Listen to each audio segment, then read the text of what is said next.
So first of all, thank you to Asia Society for getting us all together this evening. I'm absolutely delighted to be back together with Asia Society. It's always interesting. I think I always take away more than I give, and that's wonderful. Learning is terrific. And today, particularly, being with Ranjay is very daunting. So I walked into the room and I was first accosted by 3 of his ex-students.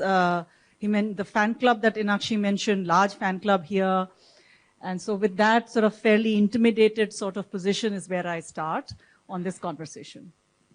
Anjali is not an easy person to intimidate, okay? So I want to just start on that with that note over here. But I'm delighted to be here, and I thought, we can have a chat. We're going to have a powwow back and forth. It's not me lecturing. I think it's both of us have a perspective on this topic.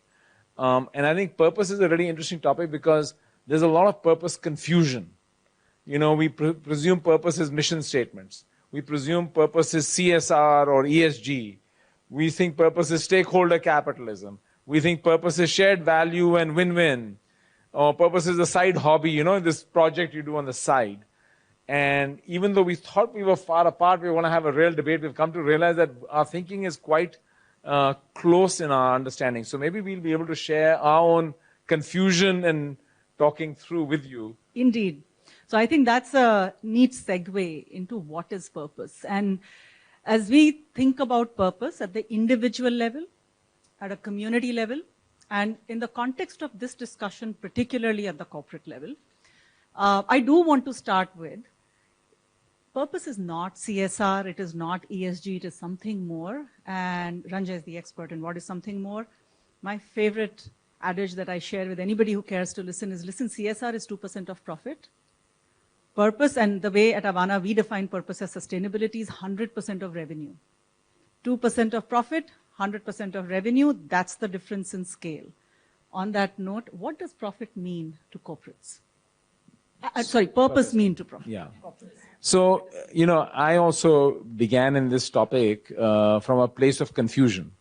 So for some of my students here from AMP, I was chairing AMP, and once in a while, some students would ask me, they would file a complaint that you're not having enough of this topic or that topic. So purpose would come up periodically.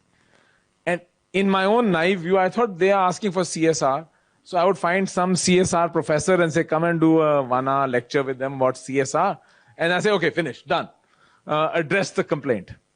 And people would leave dissatisfied, and I didn't quite understand what it was. And then I thought purpose is mission statements. Who reads mission statements? Nobody does. I don't read a mission statement. So to me also, then I came to realize from a few people that purpose is a fundamental foundational principle around which you build your life as an individual. And similarly, it's a foundational principle on which companies build their. And I actually learned it from seeing startups. Harsha is sitting back there, founder of Find, one of the companies I wrote a case on. And I realized that entrepreneurs, when they start a business, they have a foundational principle. It doesn't involve saving society, and by the way, it doesn't have to. It's around an idea. It's around helping our customers improve their businesses. So there was this idea that purpose is some kind of a foundational principle around which we organize ourselves individually and around which we organize our enterprises. And from there emanates other good benefits. So first statement I learned was purpose is not a purpose statement. So I want to be purposeful, or a company or an enterprise says, I want to be purposeful. Why should a company be purposeful? What's the benefit? We have gone through this whole journey of shareholder value, total shareholder returns, stakeholder returns. What does this all mean? Shall we unpack that? And so right away, I think, get down to the crux of it all. That is purpose good for business. Why should you even bother wasting your time around it, right? And I actually discovered there were 4 direct benefits of purpose. The first benefit of purpose was purpose can be motivational. There are people who care about working for an enterprise that has a clearly articulated purpose. It also creates good matching in terms of people who want to work for you and creates good alignment. There's a shared understanding of here, hey, we are here to accomplish X.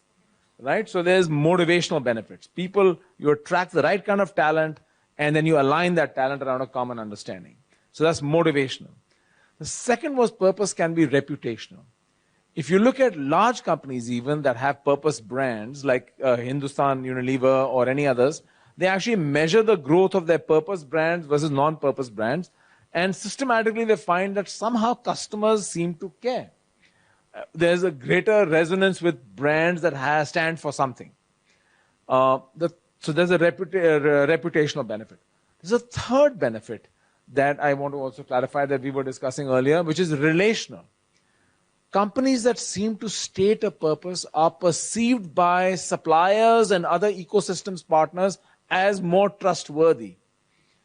And maybe, as you clarified to me earlier, they probably behave in more trustworthy ways because they made public commitments about what they believe in. So there was a third benefit. I think there's a fourth benefit also. Purpose is directional. You know, in turbulent markets, you're making trade-offs and choices. Should I raise my prices? No. Should I pay my employees more? Should I, lower my prices? What do I do with my suppliers? It doesn't give you answers. There's no algorithmic purpose tells you what to do.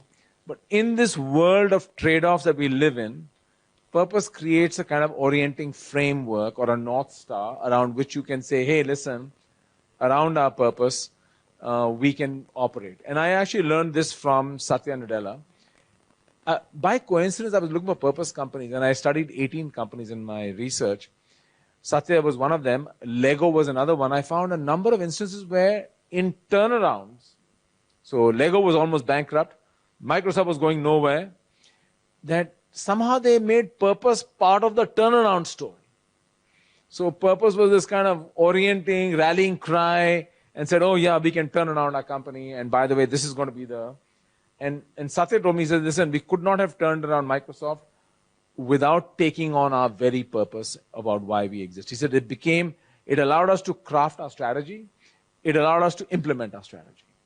So on that purpose, there is a spectrum, right? So on the one hand, there is Patagonia, where purpose is the strategy in some ways. There is a Unilever, where purpose is a differentiator. And perhaps a Microsoft in the turnaround situation where it was a tool or an enabler with integrity, but an enabler. How do you see corporates and leaders who are making some of these very important choices navigate where do they want to be on the spectrum? And does it matter? So, when I was writing, for those of you who are thinking of writing a book, here are some pointers that I got from my book agent. So my agent said, listen, one word title, sell more copies. So, and he was the agent for a book called Grit, which is a very popular book by Angela Duckworth. So he said, we're going to call your book Purpose. I couldn't call it Purpose. I had to call it Deep Purpose because I found too many companies engaged in what I ended up calling superficial purpose. So then I had to write it became so out of control because I was trying to find companies. I had to write a whole chapter with a taxonomy of purpose, to your point. So let's take the most egregious violation. There is purpose as disguise. The purpose washers. Where purpose is just smoke and mirrors.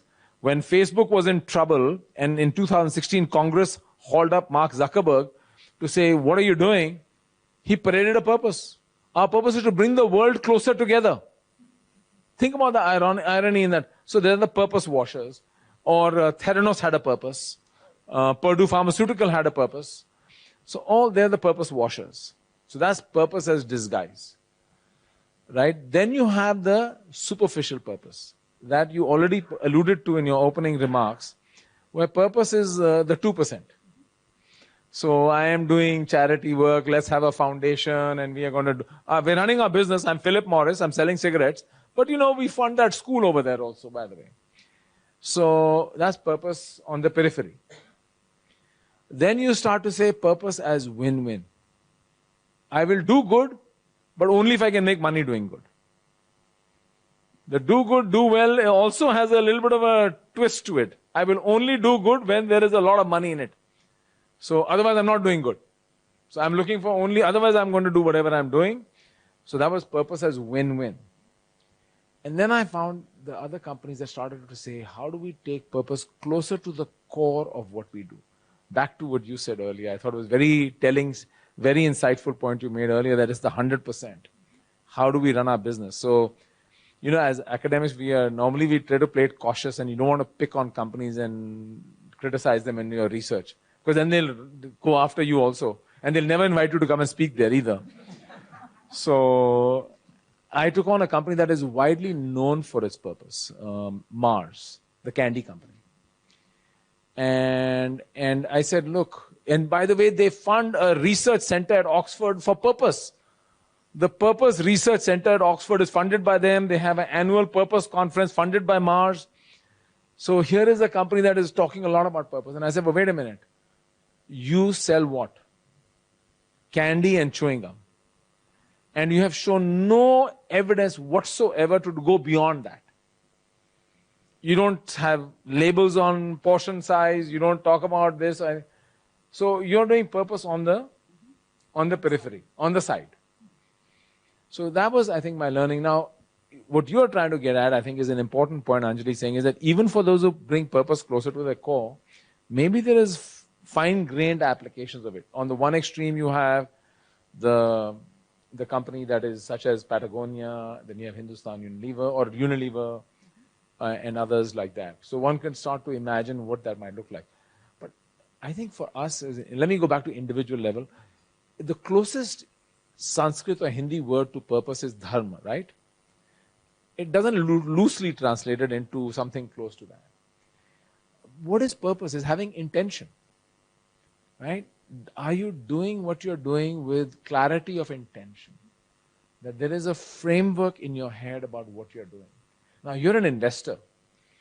So I wrote this book actually on the nudge from a company I was working with, which was BlackRock and Larry Fink at the time. And I was very curious. I was like, you're an investor. Why do you care about purpose? I mean, you're a returns person. You're looking at risk-adjusted returns. You drive returns and you manage risk. You make money on risk. You monetize and quantify risk, and then you make money and deliver risk-adjusted returns to your investors. So I want to push a question back to Anjali. Why does she, as an investor, care about purpose? Okay. That was not on our script, by the way. That's a googly, but it's okay. I shall try. By the way, you mentioned my good friend Angela Duckworth, who I have a lot of admiration for, someone who did very Hatke work when she left McKinsey and went on to do the work with public schools and wrote Grit. And really has created, she's a real sort of torch bearer for follow your passion, find a purpose, and make change happen. So I'll come back to purpose and change. But I'm going to talk about a little bit about corporate governance, because I think we are now 30 years into the discussion on corporate governance in some ways. And I know many of my friends here, we've all been in various forums talking about governance. There was a time when it was considered a nice to have.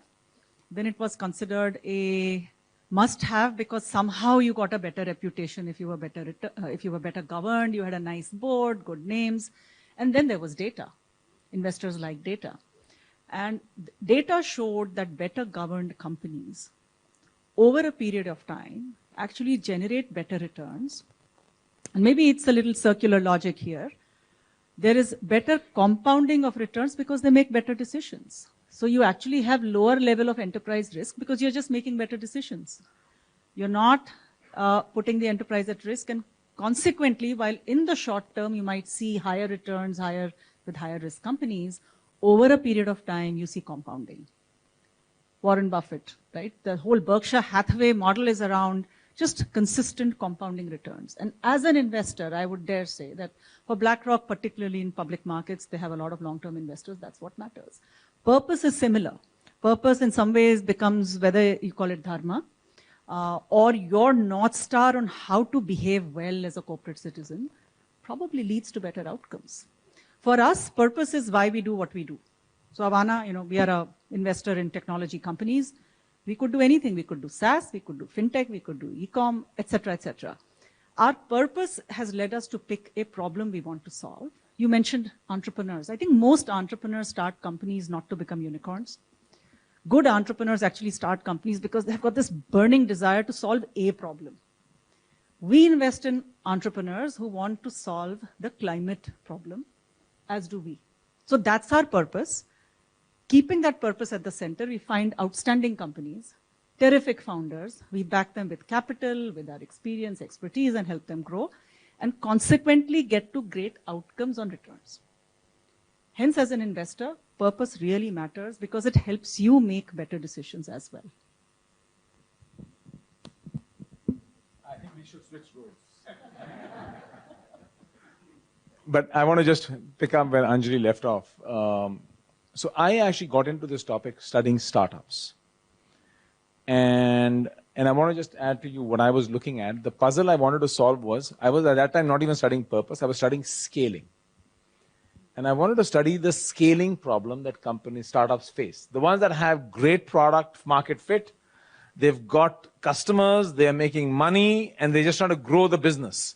And they struggle to organize themselves for growth because if they put too much structure and systems, then they kill the entrepreneurial spirit. But if they don't put structure and systems, then they go chaotic and they fail. So you're finding this line between a little bit of structure but not too much structure.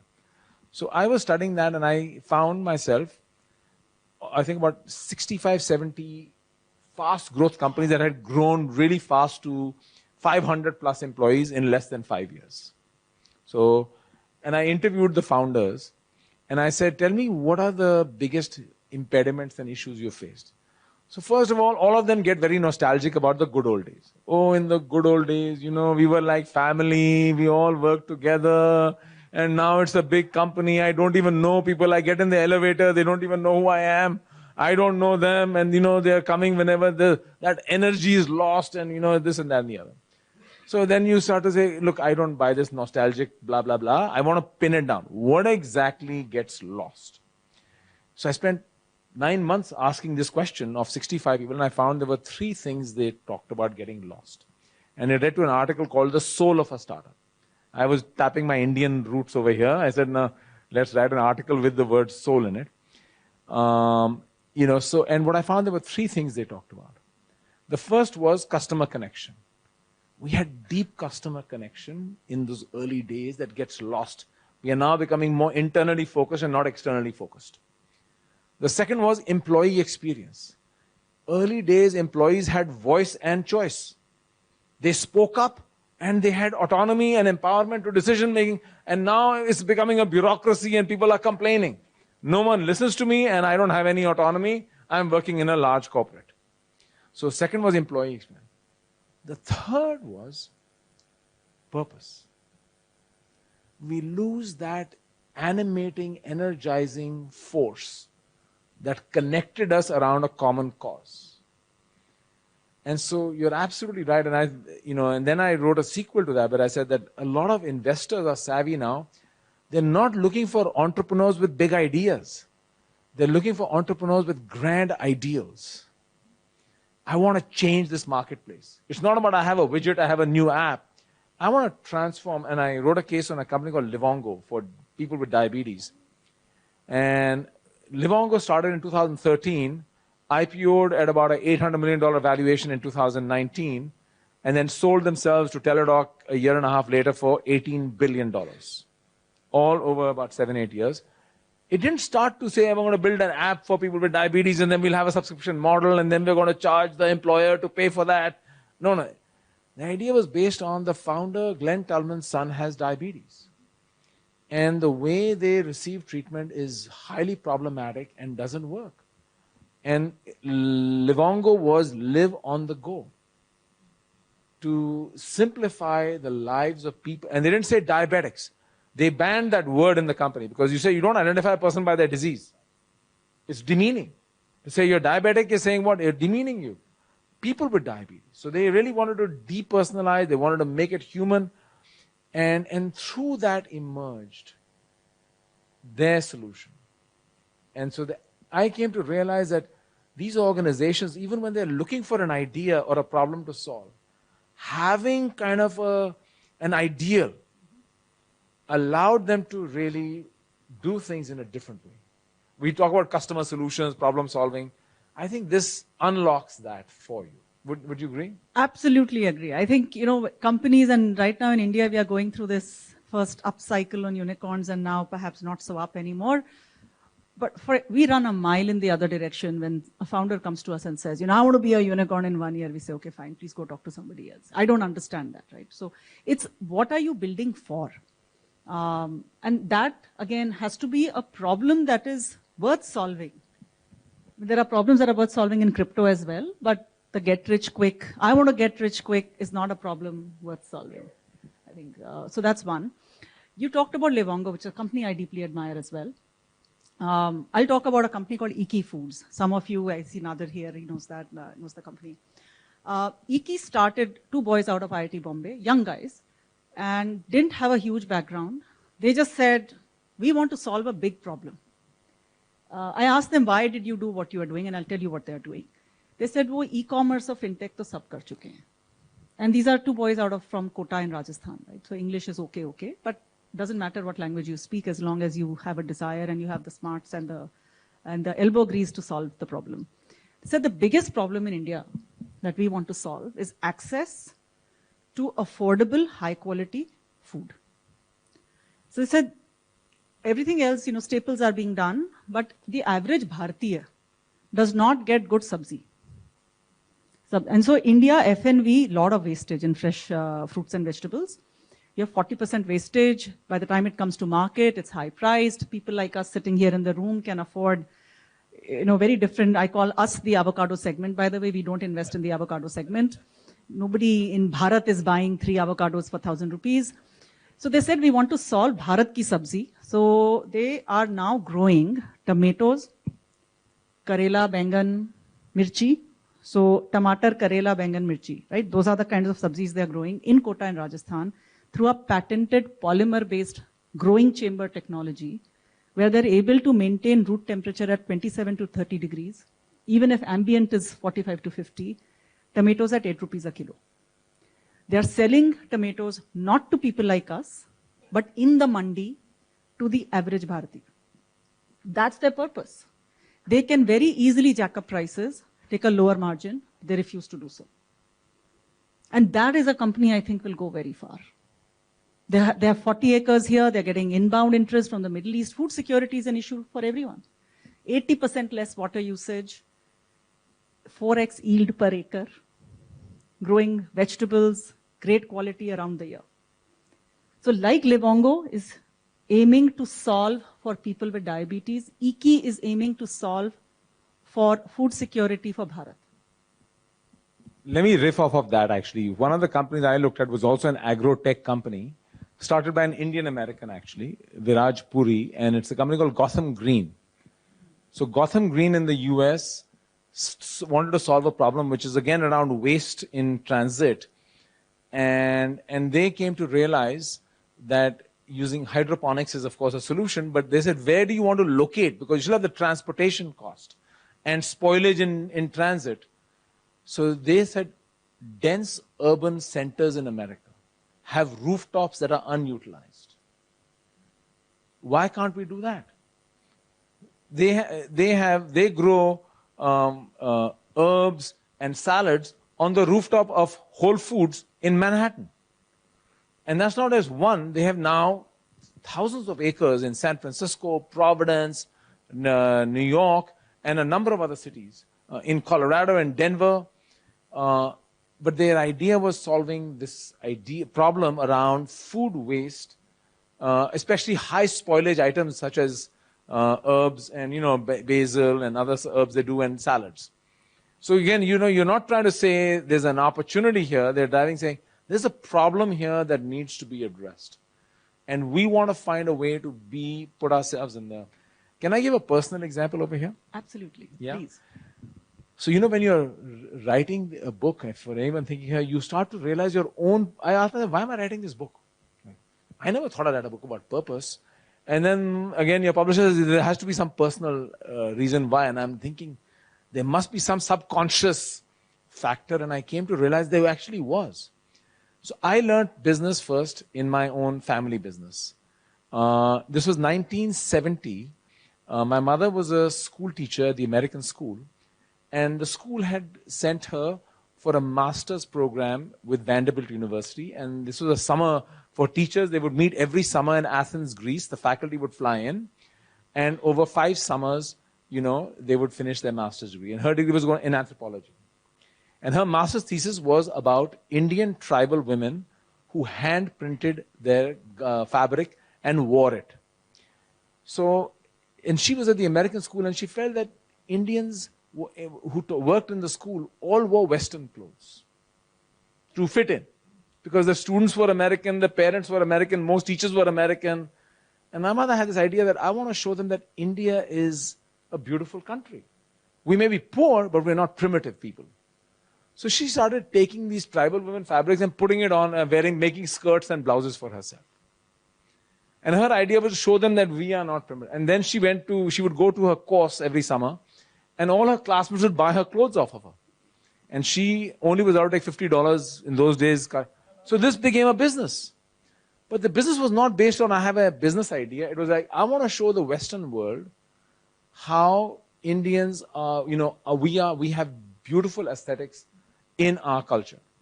So you start with an ideal, not an idea. And I think, and I think maybe investors seem to care, employees seem to care, customers seem to care, and it unlocks value. I think as ultimately, I'll share one more example. I've in the last few years I've started to look at sports coaches. It's another hobby project, and I can discuss another time. But actually, sports coaches now are helping their teams around a purpose. Because one of the coaches I looked at is a American football coach, and he said, I asked my players, what are you playing for? Why are you here? And he said, the reason is, players will fundamentally, in America, they're commodities, they're tradable commodities, so they play for themselves. My value, how much am I worth? If I play well, my valuation goes up, I'll be traded for a high, I'll earn more money, so I'm playing for myself. So his idea is, no, that's not enough, because I can train you, I can force you, I can incent you. So he then tries to connect them through purpose to their team. Now you're playing not just for yourself, you're playing for your team. Then he wants to connect with them, and they say, I'm playing for my coach. And then it's like, we're playing for something bigger than ourselves. And the Marine Corps does this in America, because America is not being attacked by anybody, okay? So we're not being invaded. So when we are sending our Marines to Afghanistan or anywhere else, how do you motivate them to fight? So purpose becomes an unlock into human potential, human effort. And to me, that's been really interesting to see how even in other arenas, people are using purpose. Very, very interesting indeed. You mentioned some of your learnings and discoveries as you were writing the book. Tell us one thing that you thought going in that turned out to be correct, and one thing that was the most surprising to you at the end of that discovery process. Wow, that's a hard one. So the first thing I learned was, so here's the part I did not expect to find. Let me start with the unexpected. I came to realize that writing a purpose statement is easy. What comes next is much harder. So suddenly I thought the end goal is have a debate in the company, do some bottom-up thinking, do some crowdsourcing, and ultimately you write down some aspirational, ambitious, beautiful set of words, and you say, done. That's the starting point for purpose. It's how do you then create KPIs around it? How do you measure and bake it into your organization? How do you align it, use it as an alignment tool? How do you then use it to hire and fire and promote people? So I had not realized the complexity of what comes after you write some kind of aspirational statement is where all the action is. Another piece I discovered was sometimes purpose gets wound up in an individual. Some larger than life founder, Howard Schultz, poor guy can't retire. He keeps coming back. He goes, then he comes, then he goes again, then he comes back again. You see these founders it happened at Google, right? It's happened at multiple other companies where Apple, right? So sometimes this elusive thing gets wrapped up in the persona of an individual. And it's really hard to, and even if it's not a founder, I mean, I think Microsoft is going to have a really hard time unlocking their purpose from Satya Nadella, right? He's become a larger than life, charismatic leader. He was the one who helped craft their new purpose. And so how do you decouple the organization from the individual? Which I found was also another piece that I hadn't fully appreciated. Maybe the next book? Institutionalizing the individual, not in committing to an institution, but how do you take it from individual to institution? Given the audience and our friends and colleagues here in the room, I think most of us are in the world of business or running some sort of organization, enterprise, and so on. What are the few 1, 2, 3 takeaways you would give for us? Maybe Monday morning, that we can ponder over the next 3-4 days and apply on Monday morning. You can't really do organizational purpose if you haven't thought about... We have an HPS professor here, right? A chaired name professor. We can't let him go without... I'm very good you at heart. थोड़ा मुफ्त का ज्ञान मिल रहा है ले ले. आप समझते नहीं हो, हम academic हैं. हम real life में नहीं रहते हैं. We only, talk about things that we don't have to do ourselves. What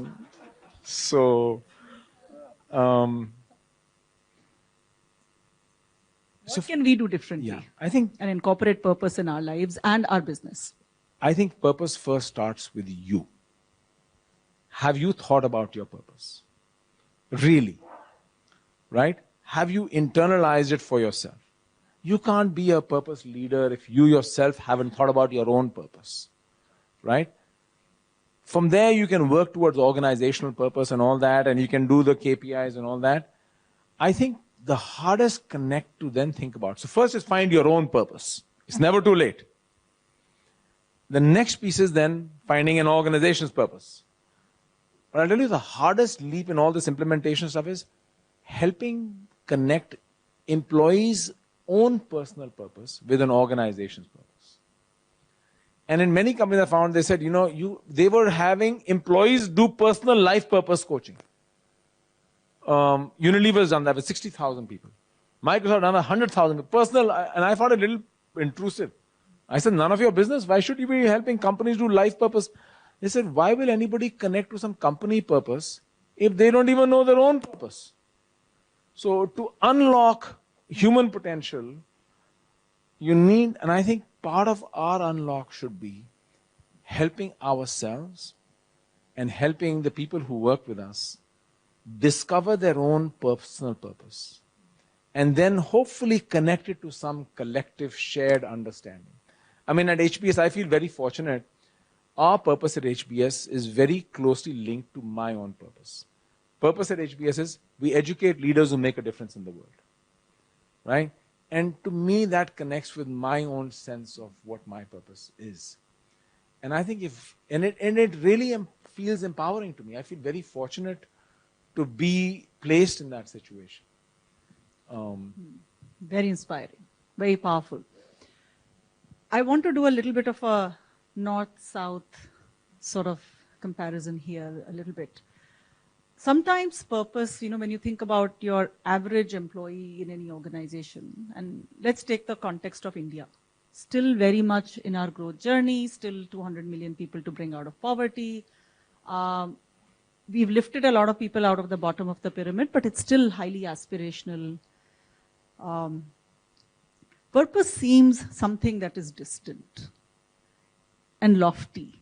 When maybe for a person, an average person, it's all about just putting food on the table, having a stable income and a home. So how do you navigate that Maslow's needs hierarchy from the roti kapda makan, which is where we still are as Bharat and India, to the next level for society, and then finally to self-actualization? And this purpose sometimes feels it's a bit of a luxury perhaps at the individual level. So it's interesting we're talking about this. In my own research for this book, I actually went back and read Abraham Maslow's work. Turns out Maslow never talked about a hierarchy. That infamous triangle that we all see was written by a consultant in the 60s who had read Maslow's work, put it into a triangle, called it a hierarchy, and then said Maslow's hierarchy of need. I'm telling you, these consultants. So, but no, I'm a consultant too, so I shouldn't be pointing at you, I'm pointing at myself also. But here is the flaw in that argument. The flaw in the argument is the word hierarchy.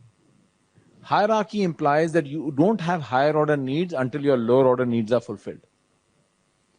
That jab roti kapda makan kha rahe hain, so you're not thinking about ki mera dharm kya hai. I don't think that is necessarily true.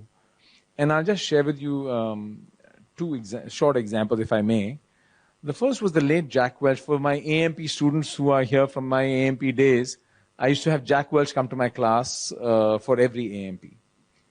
And he told a story one time where he had gone as CEO of GE, he had gone to the retirement party for people who had been at GE for 40, 50 years.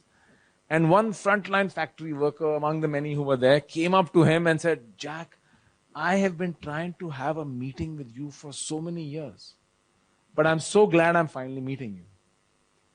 He said, well, what is it you wanted to tell me? He says, I wanted to tell you, all these years, you paid for my hands.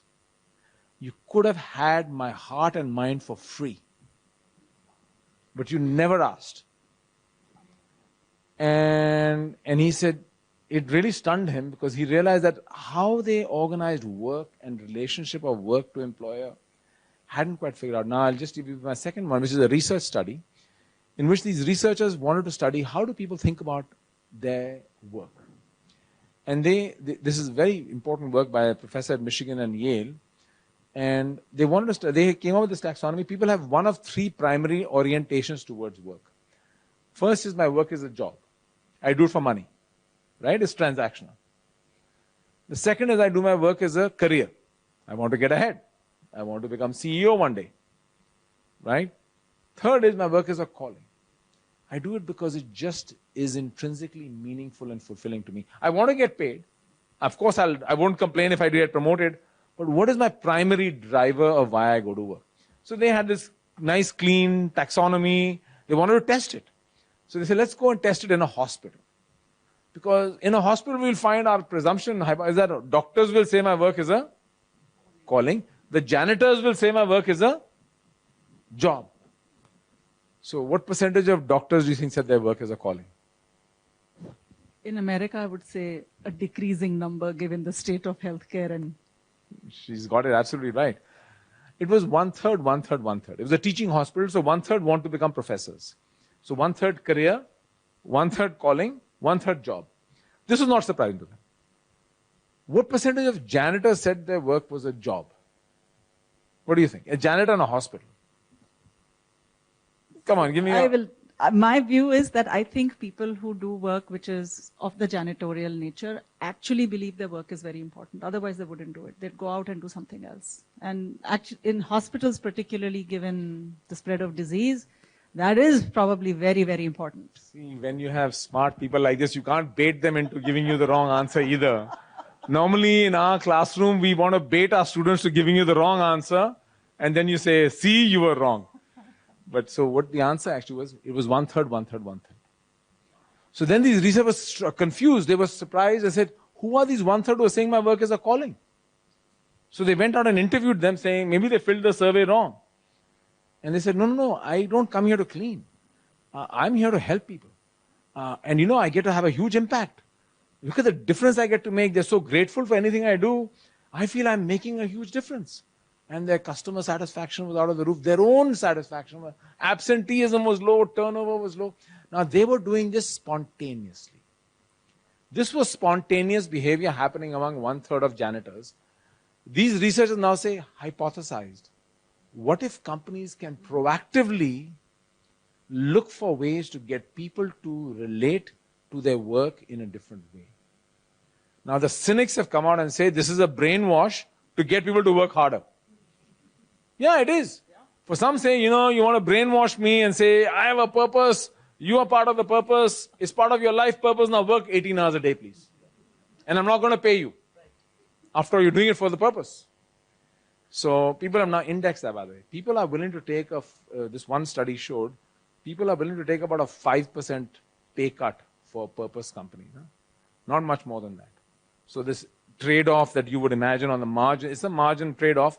This is not like you can say, come work for free. So I think purpose lives even among those people who may be at the bottom of the pyramid, if you may say so. That's what I learned. Powerful. So purpose is a powerful human instinct in some ways. So how do we trigger that or unleash that or I don't know, somehow channelize the power of purpose in both everyday life and certainly in enterprises and I think all kinds of enterprises, social enterprises and for-profit enterprises. Anjali, just to build on that, I think is one last point I want to make on that is, people have studied emotion in the workplace. Do you know which are the two most salient and common emotions people report in the workplace? This is in America. I don't know what it is in India. What do you think are the most common emotions reported people experience on a daily basis in the workplace?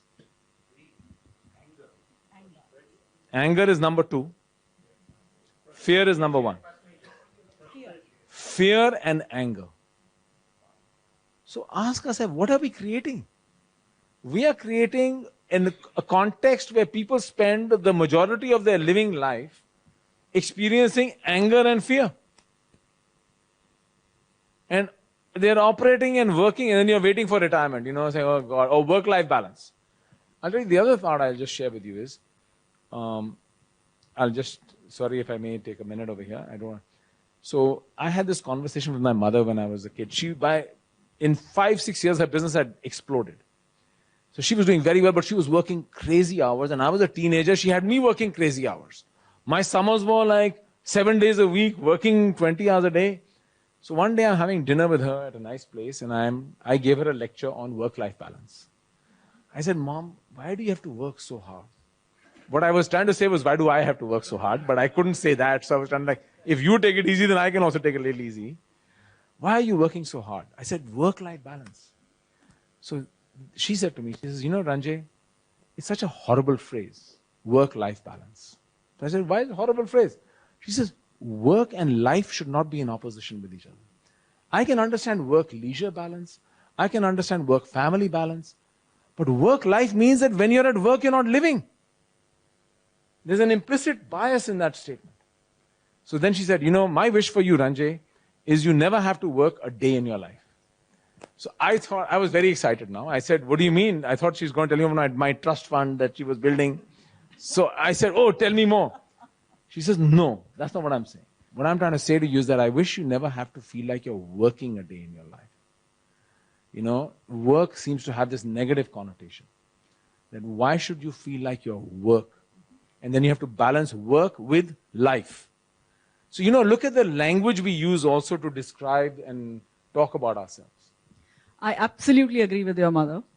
And particularly in the context of women at work, when people start talking about work-life balance, one is I don't think it is work and life in opposition at all. Every person is an integrated whole. You figure out how much time you want to spend in different things. And I think that the notion of work-life or work-leisure is gender agnostic. I haven't met any man who says, hey, I want to spend less time with my kids. So that's a different conversation which we have earlier often had at Asia Society as well. So I'll bring it back and open it up to questions from our friends here. Yes, please, Mohit. So very interesting discussion. My question to both the panelists is, when you're looking at a startup or a company or for a turnaround, what do you evaluate more?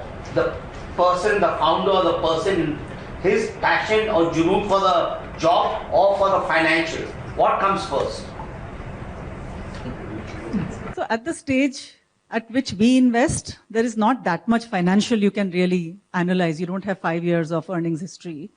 Companies are barely 2-3 years old, if that. So it's really about, is the founder, like I mentioned earlier, are they trying to solve a problem or create a unicorn? So definitely the former. Can they do it? Is this a business model that will work?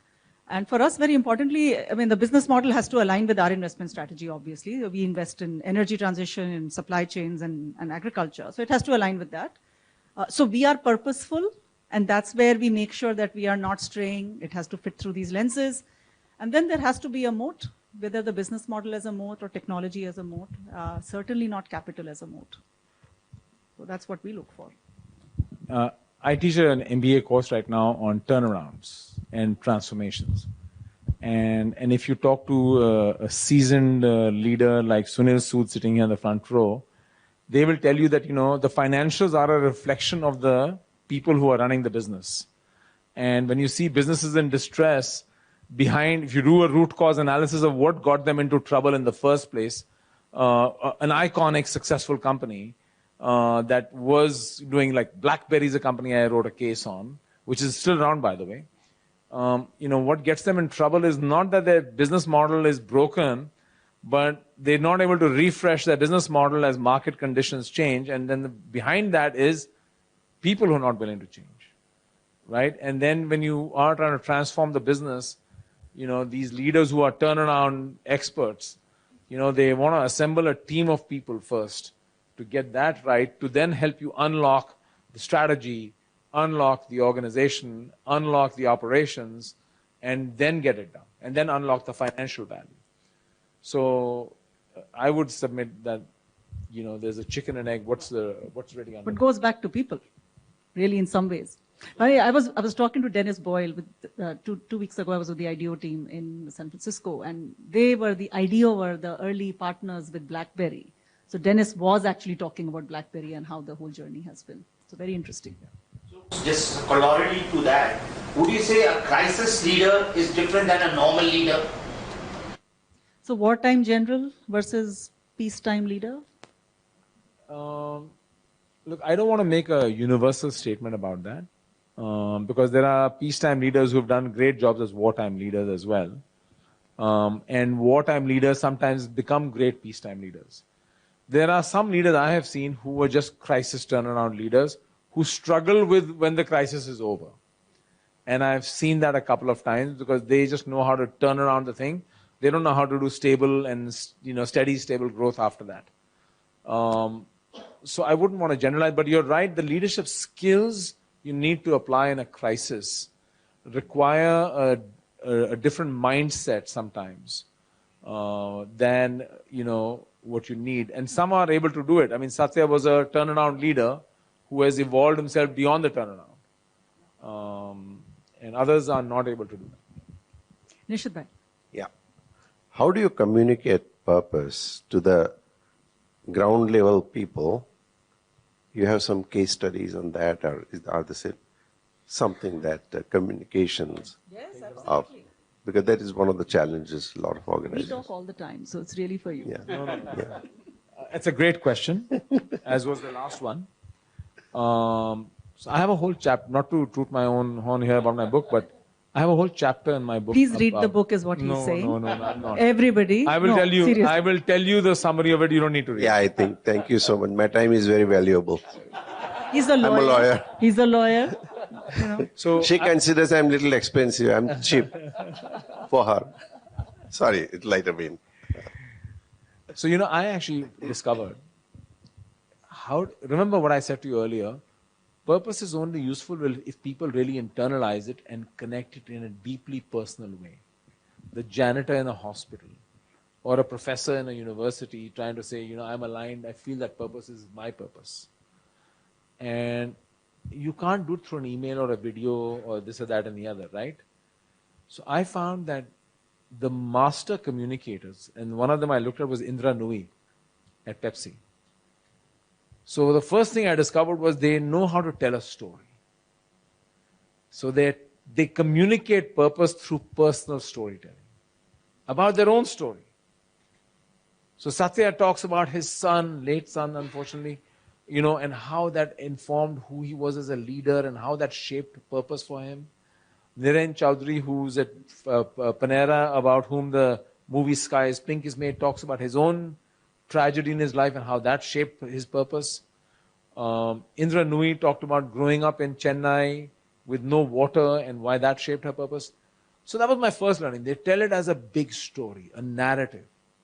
And they repeat it. And they talk about it in deeply personal terms. That's why I said you have to find your own purpose before you can talk to anybody else about purpose. So they talk about their own life purpose. And they say, let me tell you my purpose. and why this company purpose connects to who I am, and I hope you will find the same connection that I find. So telling it as a story. But then I actually found another segue into this. There's a professor at the Harvard Kennedy School who is a legendary union organizer who studies social movements. How do revolutions happen? Because in social revolutions, that political leader is able to animate and energize strangers to come out and rebel and revolt. Whether it was the Arab Spring or the French Revolution or anything else like that. So he has this framework that I found very helpful to me to understand what these leaders do in their storytelling. There are 3 elements to these great storytellers. They talk about the story first about themselves, self. So that's the first component, self. Then they connect it to the second component, which is us. The story connects to us as a collective. And the third component is now. Why is it relevant to us now? So if you're able to tell great narratives as self, us, and now, those stories really connect. But telling it in an abstract way, we need a purpose because it is good for business, it allows companies to do better, we will make more money and then we will all get a good bonus, and of course it ensures the longevity of the business. I don't think that works. It has to be very personal. Jamal, please. And Thank if you. I That may was- then say, how do you relate this to capital markets? I know nothing. See, about markets, I know only one thing, which is that I know nothing.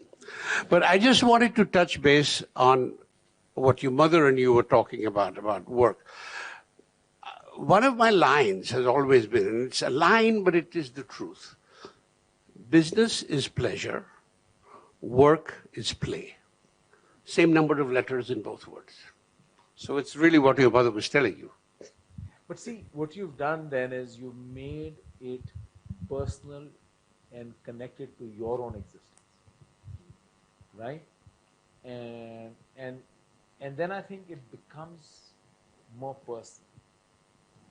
And that's why entrepreneurs struggle with finding others who are equally committed to the venture. And that's why Bain and all are selling entrepreneurial mindset. They call it founder mindset.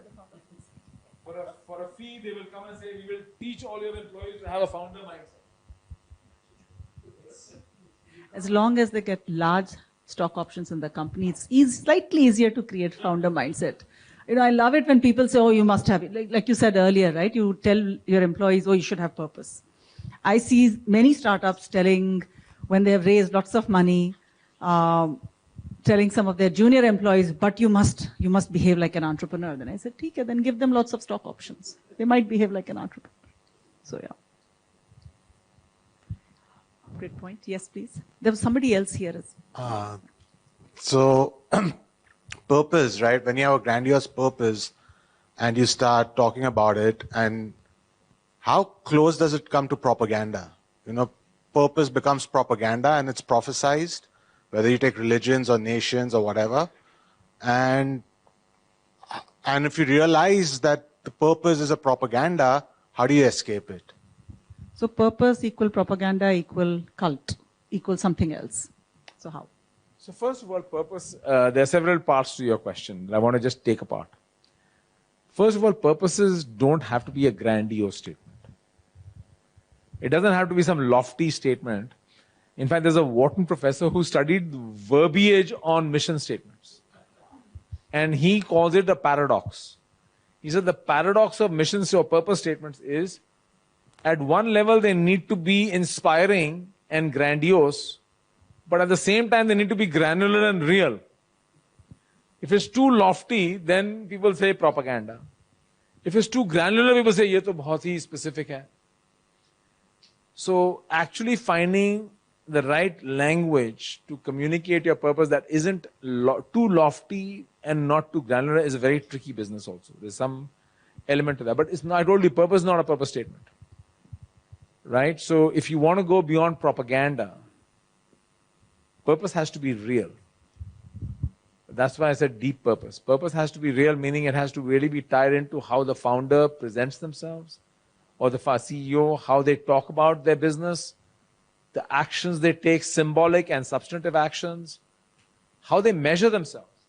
EY is a company I wrote about a little bit. I had finished my book. I had given it to a publisher. They had typeset it also. And then I met up by accident. I was on a panel with the CEO of EY, who just stepped down, Karma and DCBO. And he talked about how they measure purpose. And I realized I hadn't covered that in my book. I retracted my book from the publisher, said, no, forget the typesetting you've done. I need to write a section. So they said, we can't measure purpose. We can't measure purpose and say, I'll reward you. Are you purpose or not purpose? Oh, no. 3 out of 5. So you can't measure purpose. So what you can measure are correlates of purpose. That if we are living our purpose, so they measure 4 dimensions of value creation that directly emanate out of their purpose. So they measure all their professionals. If you're a law firm, they say we're going to measure every professional not just on 1 dimension, which they used to, but 4 dimensions. Right? Financial value, client value, employee value, social value. So we can't measure purpose. So, so you're looking for ways to go. Otherwise, the default, I will tell you, the default is purpose is propaganda. That's the easy way. We'll take one last question and then we'll wrap. Sorry. Can you tell us a little bit about evolution of purpose? Because one of the things you mentioned in communication is your personal story, why it's important to all of us and why is it important now. I think particularly, for some of us in this room, we're in businesses which have been over 70, 80 years. Tell me a little bit about how do I contextualize purpose in here and now. Can I just hear the other 2 questions and I'll try to stitch it together? I'll stitch it together. Yeah. What was your question? You've had your hand up for a while. I'll just hear the question. So I'm just going to point out there are 3. We'll start with Tash, okay. then there's one at the back, and you please, yes. Yeah, thank you. Okay. I was just worried that I'm not going to get my question in, but thank you for taking this. I'm very curious to know, the whole conversation has been very interesting and very educative, but it's been focused on the what. The what as in defined as what is the purpose of the institution, right? Defined in the form of a statement or a broader statement, what have you, right? I'm just wondering, and very curious in your research, did you come across companies that also weaved in the how into their purpose? And how important was that? And in your research, did you find that those who were true to the purpose also had to bring that into the how and therefore were very successful? So it'll be very interesting to see if there's some experience you had. Shreya, if you'll permit, we'll take 5 more minutes and we'll talk a little bit about the trade-offs. Right? Yes. So I think it'll be useful to talk about the trade-offs on the how. Let's take a couple more questions, Ranjay, and then I'll come back. I'll just quickly, in 30 seconds, let me answer both of them. Yes. I'll take 30 seconds, I'll forget the questions very quickly. Why now? Purpose is the most useful in times of turbulence. Having clarity of purpose. I learned this from Satya. He said, look, I'm a tech company. Our business is crazy, turbulent. Technology is changing all the time. We have to change a lot all the time. In turbulent moments, you need some clarity and North Star. It creates alignment in the organization. I think my question was more towards, is my purpose outdated? Is it, does it need to evolve? Okay, yes. In there older is also companies, purpose. older businesses. Yeah, all these businesses, Microsoft was on their 3rd purpose. Best Buy, which is a 40-year-old company, is on their 4th purpose. Johnson & Johnson, the Credo, which is one of the oldest companies with a purpose. Every 15, 20 years, they've refreshed their purpose. So companies periodically revisit and refresh their purpose. They may not start from scratch, but they'll refresh their purpose. Lego refreshed their purpose. So I think that's very important. To your question, we talked about what is purpose. We talked about why it matters. We only touched on the how question. And I'm not trying to sell you again. 2/3 of my research was about how. And that's what I was telling you, the how is the hardest part. That was my learning. How do you embed it? How do you link it to your org design? They have a whole chapter on how do you link it to your org design and how do you link it to your culture? How do you measure it? How do you communicate it? Right? How do you really then monitor and refresh it? Those are all the how question. That's that's where all the action is. You take from there. Please go ahead, Yeah, so my question has been answered. So the question was, we'll come back to you. Please go ahead. Do you believe that the purpose remains constant throughout the life, or is it constantly changing and evolving? The question is, does purpose remain constant as an individual through the life, or does it also keep evolving and changing? So as I was saying earlier, it's neither one of those, right? It's not something you do every day. What's my purpose today? Right? It's one of those periodic reviews that you do periodically. I can't tell you if it's every 5 years for a business. The companies I've studied and looked at, they all, I would say, 5 to 10 years, they would have a refresh as they rework their strategy. In some ways, they said, let's rethink, are we aligned with our purpose? Is it there? Yeah, I'm just struck, look at where we are sitting at the Taj in Bombay, where the employees of this hotel went way above and beyond what their job was, which they could not have done if they didn't have purpose. And this is a 100-plus-year-old group, the Tata Group. Unilever is a 100-plus-year-old company, and they continue to be probably two of the most purposeful companies in the world. Great point. Yeah, excellent observation. I noticed that most of your conversations about purpose, it's basically driven by an individual. Whether it's an Elon Musk coming, and once he's gone, the purpose goes out the window.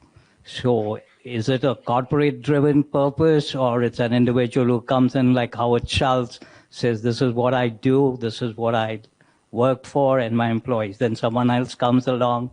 It's also in a political leadership. If you have people too long at the same time, same place, the values don't change because you work for him, not for the company. That's a great question. And what I was saying earlier, usually the companies I looked at, there was usually one or two individuals who were carriers of that purpose. And in fact, the handicap of that became very hard to unlock the purpose from those people when they left. So it's true, that's what you see typically happening. But if you look at enduring organizations, such as the Taj Hotel, or you look at, Johnson & Johnson that I mentioned, the credo has been around since General Johnson wrote it when the company was founded. What the leaders have done periodically, and I'll share with you one thing I learned was, when they engage with their purpose from the past, I use a metaphor over there of a Ghanaian folk tale about the Sankofa bird. And in Ghanaian folklore, this bird flies forward with its neck looking backward. And what they're able to do is they connect deeply with their roots, or their founding principles. But they also want to connect forward, not to get lost in what I call connecting nostalgia to postalgia. It's easy to get caught up in the past and say, that's our founding principles, that's what our founder wanted, that's who we are. How do you connect the past into the future? And so that is another piece of the story around how do you really use the past. There's a lot of value in reconnecting with the past about why we are where we are today, and that's what companies like J&J try to do. Let's connect to our old credo, but we need to modernize it. It doesn't relate to what we do today anymore. Yeah. So if someone's personal purpose doesn't align to company's purpose, then how do we bridge this gap? Question for those at the back was if someone's individual personal purpose does not align with the company they are working at's purpose, how do they bridge that gap? Go for it. I have been very fortunate. I've not had to make that choice in life. I've worked with companies where I felt actually deeply aligned with, that we were solving something that was worth solving, and all my various other personal credos. And when it doesn't align, I think it is quite simple. We're all very fairly privileged people here. We have choices. You have to exercise that choice. And if you're in a position of leadership, you are almost responsible. You're obligated to try and change the organization. And if it doesn't, then you exercise your choice, is my view. But that's my personal view. Yeah. Human beings, we have most of us have tremendous capacity to adjust. Especially as Indians, we are very resilient, right? When we say we adjust, it means we are willing to flex. And we will even do a job that doesn't fit with who because we were told, get a good job, not an interesting job or what am I excited about. And so we're willing to compromise, adjust, And we still do a good job. We have trained ourselves to bite our tongue, hold our nose, and tough it out. And we do a great job. But we don't really perform at our fullest potential. And we don't even know it. So I would tell you that if a person is operating there, they can do fine. They'll do a great job. But they're not gonna find their own best self showing up to work. It's, do you want to be at 6 on 10 forever? Because I'm assuming, very competent and talented. So 6 on 10 will happen when you can actually be at 10 on 10. That's the difference, I think. May I? One last one, please. Okay. Yes. So, hi, my name's Aarti. Great panel. Question is that, we've been talking about purpose as this North Star and sort of leader-driven purpose. When you're looking at embedding purpose into the organization, there is the corporate immune system, which sort of destroys anything that is not designed to maximize the company's purpose as capitalism has defined it, which is to maximize profit. How do you, and that corporate immune system, can be it can be incentives, it can be processes, it can be various sort of systems that exist in the company as it is designed. How do you rewire that corporate immune system to work for purpose and not just profit, concretely? This is a great question to end with because this goes back to our trade-off conversation, purpose and profit. You go first, Anjali. She had a great view on that. We are very closely aligned. We thought we were far apart. No, please, you must go ahead first. Huh? Absolutely.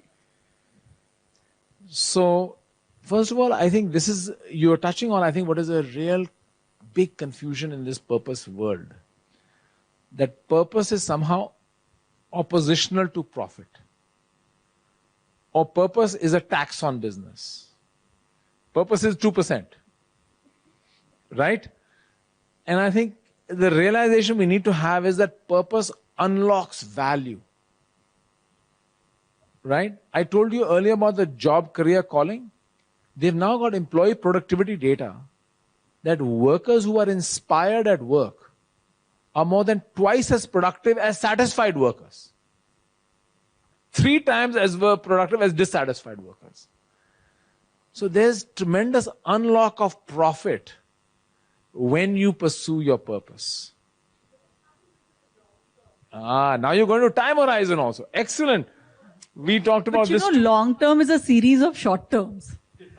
So to get to the long term, we have to get to get your annual performance data or your annual report of a company, you still have to do quarterlies.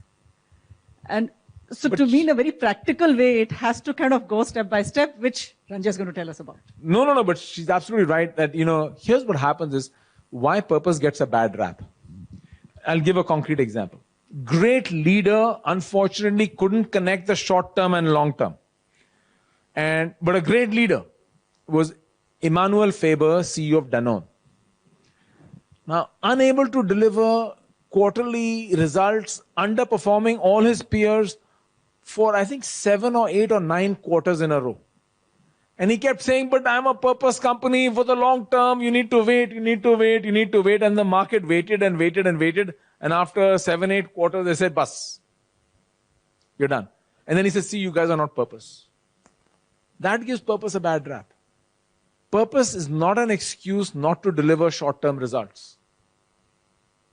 So part of purpose is threading that long-term vision with a series of short-term deliverables and setting expectations and meeting those expectations. Purpose is not an excuse to underperform and say, that's a tax on business. And then you're not really doing purpose.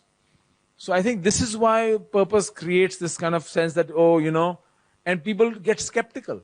They'll either say, ye purpose to propaganda hai. Right? This is just smoke and mirrors.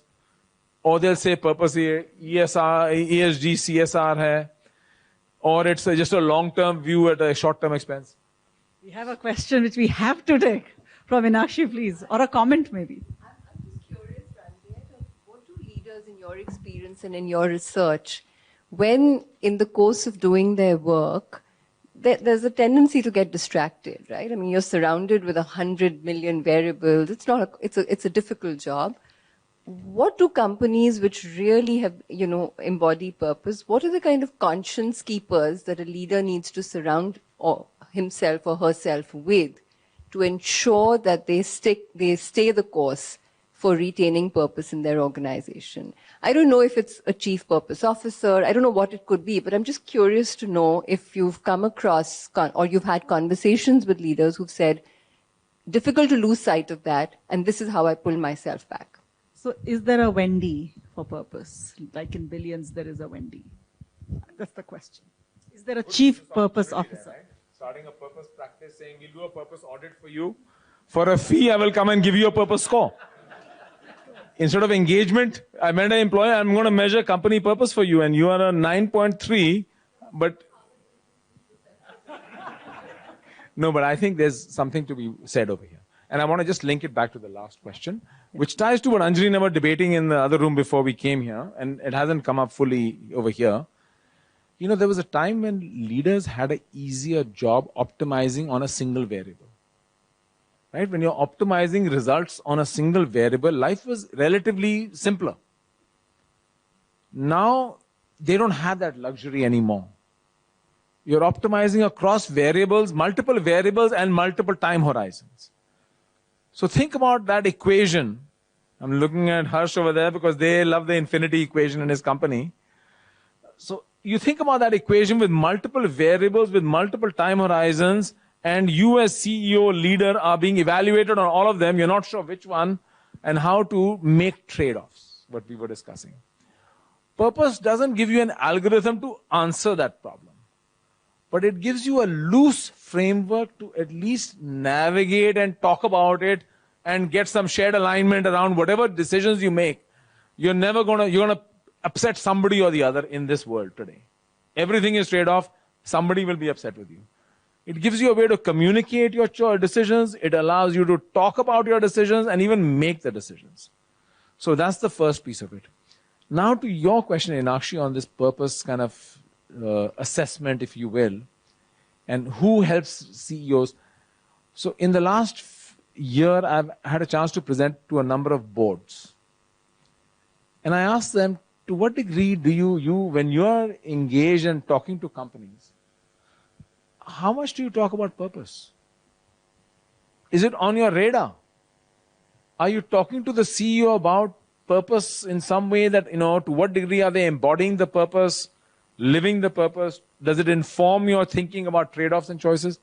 Very few boards spend any time on this. And I think ultimately the buck stops, at least in public companies, with the board. And I think that's one place to look for public companies. I think for private companies, that's where investors come into play.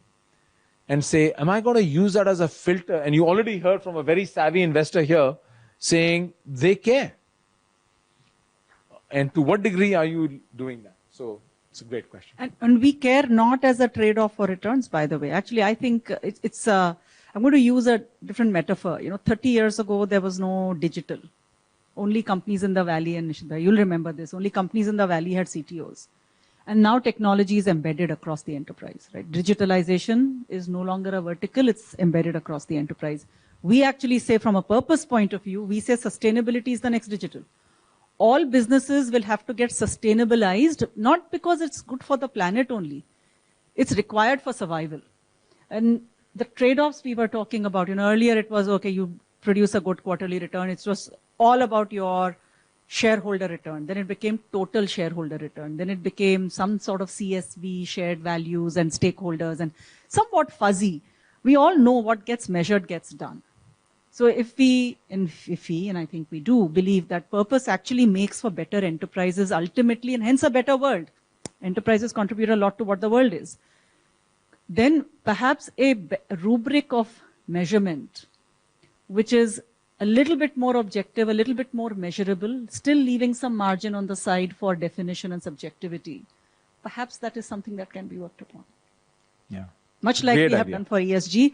ESG problem today, greenwashing, is we don't have good measurement tools. We have the metrics, but not good tools. Yeah. So purpose perhaps is one step earlier than that. Yeah. We don't even have the rubric today. Yeah. Absolutely. Great question. On that note, thank you very much. Thank you so much, Thank you Ranjay, very for much. being with us today. Thank you very much for. Saidi. Yeah.